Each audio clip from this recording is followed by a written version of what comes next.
Hello, you wonderful people, and welcome to another episode of Super-Fanta-Fi. This being a show where we talk about TV shows of the supernatural, fantasy, and/or science fictional genre. For today's episode, I'm talking about the latest episode of Nancy Drew. A lot of really interesting things went down in this episode, so let's break it down.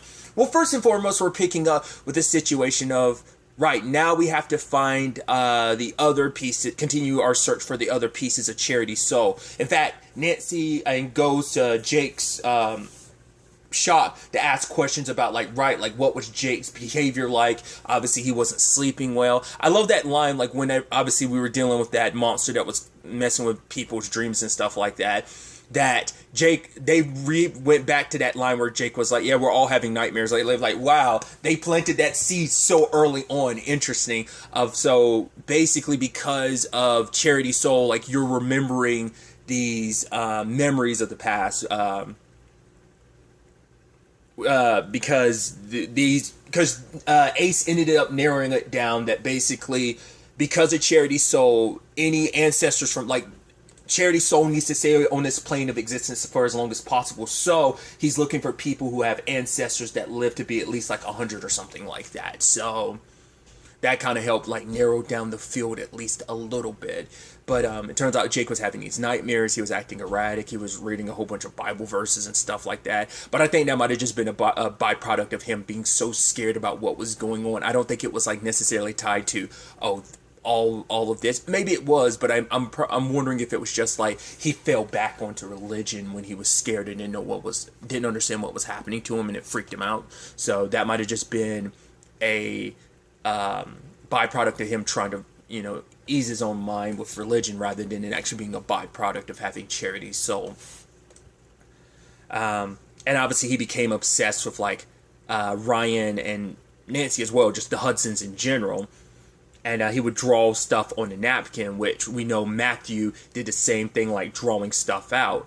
So Nick, who's got stuck on jury duty, was initially just going to bail out of jury duty because he was like, right, I am a convicted criminal. It's yeah, but you were a minor at the time, and it wasn't, you went to juvie, so it's not the same thing. He's like, yeah, but still, they'll ask because they always do. His records are sealed, so it doesn't, but at the end of the day, he was going to use that as an excuse to get out of it, but he ended up staying because he found someone who drew all that. So it's right, someone on that jury duty has Charity's soul. And so that ends up being a bit crux of this episode, is figuring out who. And initially he thinks it's this woman, I think her name's Daniela. And I love that he's asking all these questions about her. And she's like, wait, why are you asking all these questions? Are you hitting on me in jury duty? And she said, not interested. And he was like, no, and then the lady nearby, who ends up being the jury foreman, she ends up being like, I am. And then she looks Nick up and down. I'm like, yeah, cause we've seen her from time to time. I think she's one of, cause is she one of those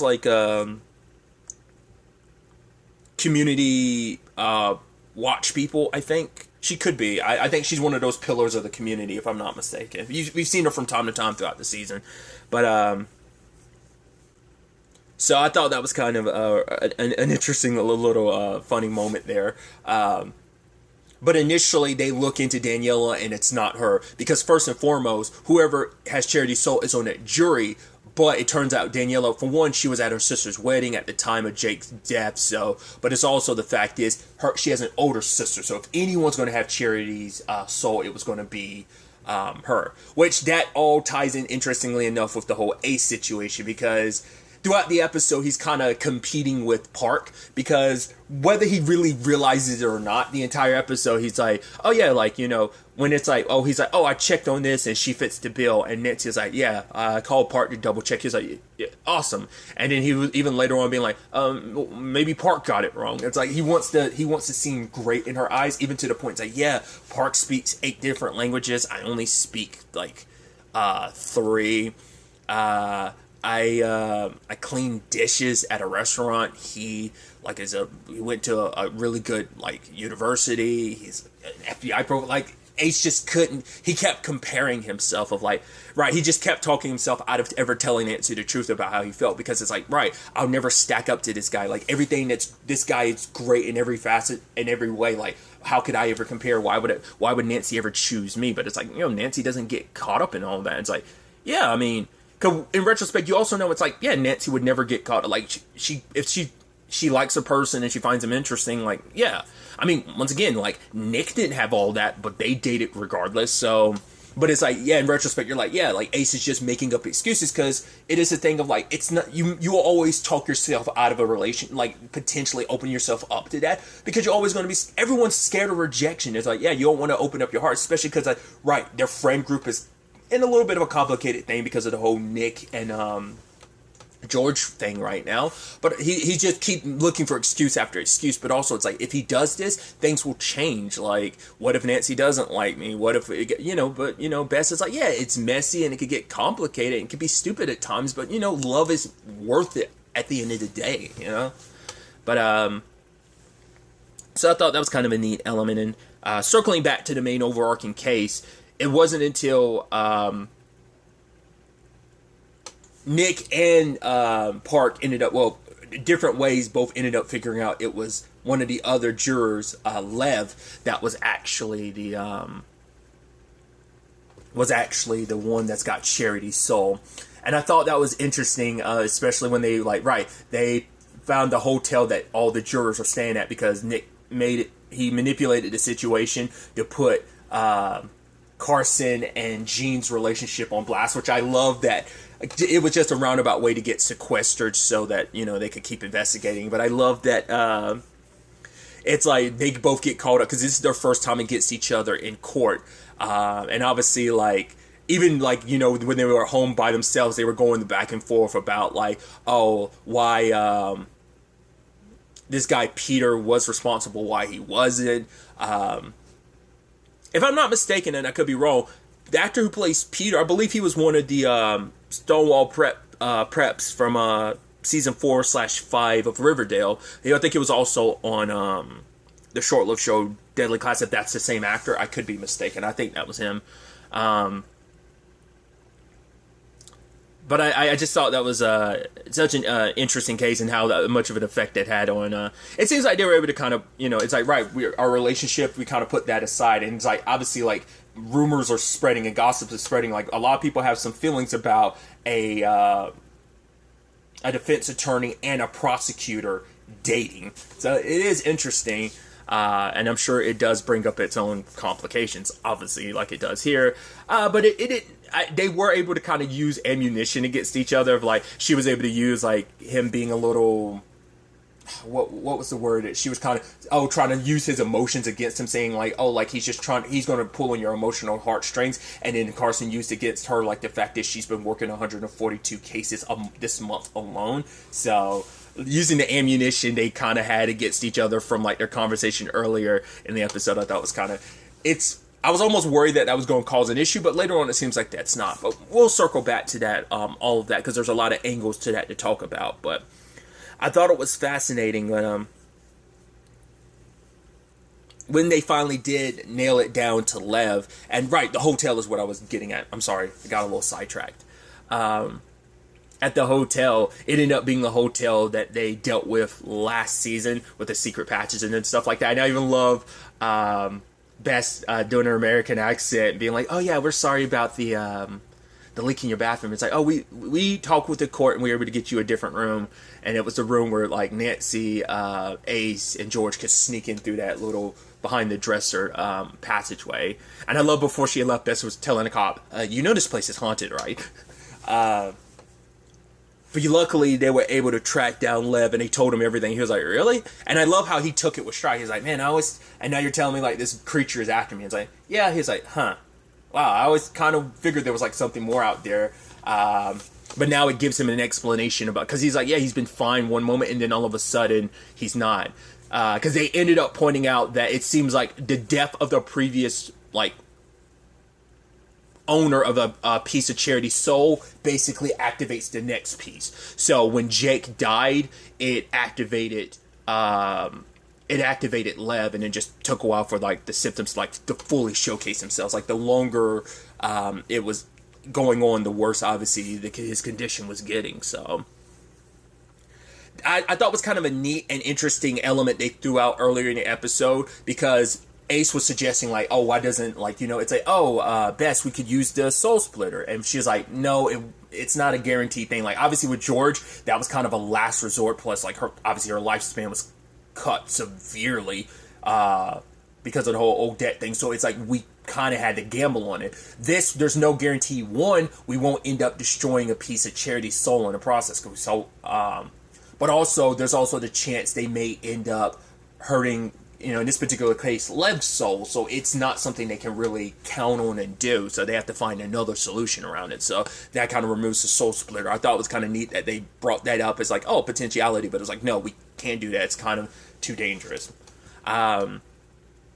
But they're doing everything they can to protect Lev, because it's like, right, they initially are trying to figure out, like, how is it that the Copperhead can find Charity's soul? And it's like, right, Nancy thought back to the doll. It recognized the doll because it has Charity's scent. And so it's like, right, it's using that as a means of finding Charity's soul. So it's like, right, if the people who are bearing the souls, in this case Lev, if we spread some of his stuff around, we spread his scent around. And it seems like it was able to fool the Copperhead for some time, but I guess the Copperhead just moves around pretty fast because they scatter stuff all over the place, but it still ended up finding Lev regardless.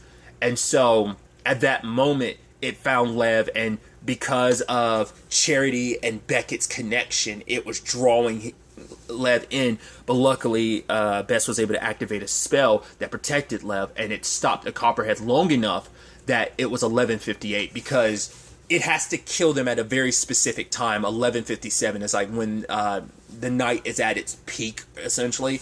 So, and at first I was like, now that you've done that, you've disrupted its cycle. It won't. I was like, no, of course it's going to come after him again, but it still has to kill him at 11:57. So it's like, as long as you can keep him protected by then, like, the Copperhead won't come and get him. So for now, Lev is protected. I was like, oh, it's a good thing that worked out. But I'm like, yeah, sadly the Copperhead will come after him again. He even did bring up something I thought was very beautiful, where he was like, despite even in that trance, he could feel, like, even for that brief moment, that love between the Copperhead and Charity, like that love that was drawing him in, like to be able to feel something so blissful like that just for a brief moment. You know, there was a poetic, beautiful beauty to it, because they do love each other. It's like, it's sad that these circumstances put them where they are, but of course they're forever going to be drawn to each other. I guess that's even more reason why the Copperhead was able to find her, because it's like, no, I'm been fooled by this jacket. That was a tense moment when Nancy was hiding from it. Like, yeah, it probably wouldn't have hurt her, but the only reason why it didn't kill her and Ryan last time is because she had the doll, and that kind of threw it off guard. But like, if you're in its way, it probably will straight up kill you regardless. So, but that was just a tense moment of it just smelling the jacket, knowing like, oh, you're not here, and walking away. So sadly, at the end of the day, Temperance gets what she wants regardless, because I think they did all the heavy lifting. Like, right, she probably knew all she had to do was wait for them to find the all she had to do was wait for them to find Charity's soul, and it's like, right, if I can't find it, I'll leave it up to them to find it, and then, you know, I just sneak in at the last minute. We see at the end she grabs Lev. So the problem is now 3 pieces of Charity's soul are kind of off the board. There's still the one that needs to remain. They won't be able to find the 4th piece until Lev is taken care of, which I'm assuming she's going to kill him, extract the soul and everything. So we know the Copperhead has 2 pieces. That would mean Temperance would have piece number 3. So I'm assuming, with the just story purposes wise, I'm assuming Team Nancy is going to get the 4th piece of the soul. Like, not get it, but protect that person. And so they're going to have competition between the Copperhead and Temperance. I'm assuming that's what's going to happen. Because I don't think she'd be able to find the soul any other way. Because if she could have, she would have jumped on it before now. Because they were like, yeah. Nancy was like, Temperance can't find it. Like, she's just in the same position as we are. She has no idea who has Charity's soul. So, but it's not. They won't be able to find the person either until Lev dies. But hopefully it doesn't come to that. But I know it will. Poor Lev. You know, especially when they went through so much to save him, just for this to potentially be the end result. It's heartbreaking. So, I didn't talk about it, but Nancy and Ryan, when they were going through some of the Hudson stuff as the last of it's being sold off, and I thought it was kind of sweet, Nancy decided to stay around, because for one, it's like, right, it's like, it is her family, so she might as well look into it, but also the fact is that, she probably didn't want to leave Ryan alone to kind of be dealing with that. It's like, right, like at least have someone by his side so he doesn't have to go through all that alone. And started going through stuff, and it's like, oh, here's some of Cecilia's here's, you know, take whatever you want. Sad thing is, obviously, she never got to really know her grandmother that well. There was actually this interesting line from, what was her name, Danielle from the jury, where she was like, hey, isn't that the guy who kidnapped Ryan Hudson's baby? She was like, oh yeah, and like he follows me on like social media or something like that. I almost died. It's like, oh, he's hot and stuff like that. But I was like, oh, that's so sad that that's always going to be a connotation when it comes to Carson, now that it's out there, you know, who Nancy really is and that whole thing. And I love that Nick tried to defend him by being like, no, that's not quite that. You know, so I thought it was just kind of a neat element. But they ended up finding a letter from Charity to Cora. Once again, this whole thing was actually Charity's idea, not just so that her and Becca could be together forever in afterlife. It's like, no, she knew what her mother was up to, and it's like, no, I'm not going to be a part of whatever it is my mom has planned, so I will never let her get my soul. It's like, yeah. And especially because Nancy was just like, oh, it's got to be so heartbreaking, your daughter dying. It's like, oh, she played us. She manipulated me. It's like, no, she's not going to, you know, which I know Bess isn't saying anything now, but you know, I guess it's like, right, this isn't probably the best time to tell you. I kind of knew ahead of time. I was like, wait, why did you tell us? It's like, well, I figured I didn't have any proof, so I shouldn't come to you without any proof because I knew you needed proof. It's like, if you told Nancy would have done some investigating of her own, but like, you know, it's so ironic, interestingly enough, like, Bess was pushing Ace this episode to kind of put his heart out there to Nancy, but it's just interesting, like, on the other, it's a different circumstance. Sure, we're talking emotions, and this is hard evidence, it's a different thing, but it's like, you should have at least told Nancy what you found out. Like, even without the hard evidence, you should have, like, it would have created some reasonable doubt, which is a big part of this episode, which we'll get to. I just thought that was kind of interesting, because that's what set us all emotional, like, right, we're not only up against the Copperhead, we're also up against Temperance, so. But speaking of reasonable doubt, that ended up being obviously a big part of this case, is because everyone thinks Peter's the one that stole the laptop and everything, and he tried to sell it because he stole when he was younger. The problem is, you know, well, Carson ended up getting George on the case. Like, she ended up kind of being a little bit of an investigator for him in this episode, which is interesting because Nancy kind of filled that role previously, but George was helping out. And so, because Peter had an alibi, but his friend that could alibi him out backed out. And the reason why, it turns out that guy, he works at a restaurant, and they're basically told when people oversell stuff, they should throw it out, but he stashes it away to give away to kids that are like hungry and families that don't have stuff, which obviously, you know, George is like, I get it. Like, if it wasn't for the claw, like, there'd be plenty of meals that me and my siblings would have missed out on. So I understand, like, how important these meals can be to a family. And he's like, that's why I can't tell you. Because if the truth comes out, like, then the restaurant's going to get in trouble, and the restaurant will get shut down, because this is part of the law. Like, they just have to throw that stuff away. They can't just keep, you know. So that's the problem. I think it's like a health issue type of thing of like, right, if you have this excess stuff, and if someone gets sick, I think it might be like a liability thing. Maybe that's my understanding of it, but it's like, right, so can't give Peter his alibi, because his alibi was actually being there picking stuff up at the time of the crime. And George ended up checking out the security guard. He immediately started profiling George, but the moment like some other lady walked by, he completely ignored her. He's like, oh, can I help you with your bags and stuff like that? And it's like, oh, maybe he was profiling. It's like, no, maybe he's just a dick. But the fact is, it's like, right, but when I rolled up, he was caught off guard because he didn't see me, because he was originally wearing sunglasses. And she's like, Victoria, her mom, would wear sunglasses like that when she was out and about during the day and she was drunk. So you're like, he was potentially drunk on the job. Now this in turn made Carson cross-examine him and was like, right, you're wearing those sunglasses, right? Look at this call menu. What does it say? He's like, I can't say right, because you need your prescription glasses. You were wearing your sunglasses at the time you claim to have identified my client, Peter. And it's like, you know, so that brings into question his testimony.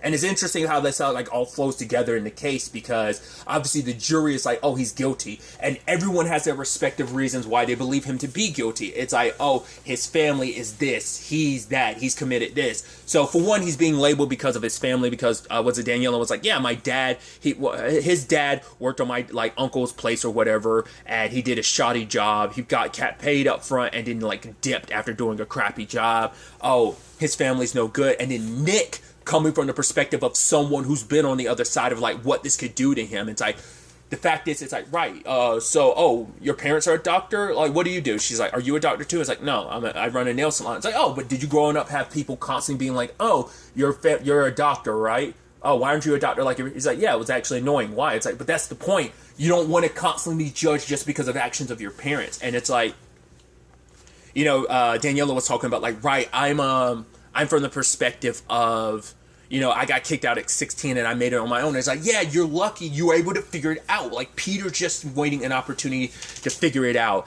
Even the jury foreman, she was talking about, obviously, the frozen heart killer. It's like, oh, there's been victims already. Like, we need to protect this town. And the fact is that he's no good. Maybe this will kind of shake him up a little bit. It's like, no, this won't just shake him up. Essentially being like, we're sending someone somewhere that basically will throw his life. Like, he's trying to figure things out. Like, the fact of the matter is, because he's like, right, they're trying to throw out the fact is, like, oh, what about a kid that's in a coma? This is like, no, this has nothing to do with this. This has nothing to do with the previous crime. This is about this situation. Yes, there's possibilities, but these possibilities leave open room for doubt. That's the problem. And I thought that was a beautiful, the way Nick was, and he was speaking from an impassioned situation, especially now looking after this community center of kids, plus his own personal circumstances. Of course, he would have the perspective of, it's not facts. Like, we should be here solely based on the facts and not our opinion. Like, our opinions are going to be what determines this kid's fate. It shouldn't be that. It should just be purely the facts. And the facts leave reasonable doubt that he's responsible for it, because everyone was saying guilty except for Nick. And so it's a good thing he was on that jury, because if he wasn't, who knows what would have happened. And it all worked out in the end, because luckily, because of what Nick said, Peter was found not guilty. Obviously, him and George, which they have their complications, because even George is like, she feels empty now. She opens up the best, and she hasn't talked to Nick about it, but it's like the way Nick talks to her now, she's almost like, it almost sounds like he talks to me like I'm somebody else. Like, we don't have the connection, and we had that. We weren't dating just a while ago, that we weren't engaged at one point in time. It's just like, considering what happened last episode, I think everyone in that situation walked away like a little brokenhearted. Quite brokenhearted, actually.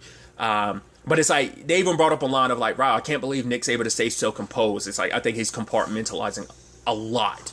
But luckily, Peter was found out guilty, and it turns out the victim, who was put into a coma, woke up, and it wasn't Peter that was the one who attacked him. And because the thing is, Jean was so certain that it was one and the same, the laptop being stolen, and the person, like, she was just so certain it was like the two were connected. Like, so she just assumed like Peter, like, if he stole the laptop, he must have been the one that attacked. And it's like, no, that wasn't the case. He also wasn't the one who stole the laptop.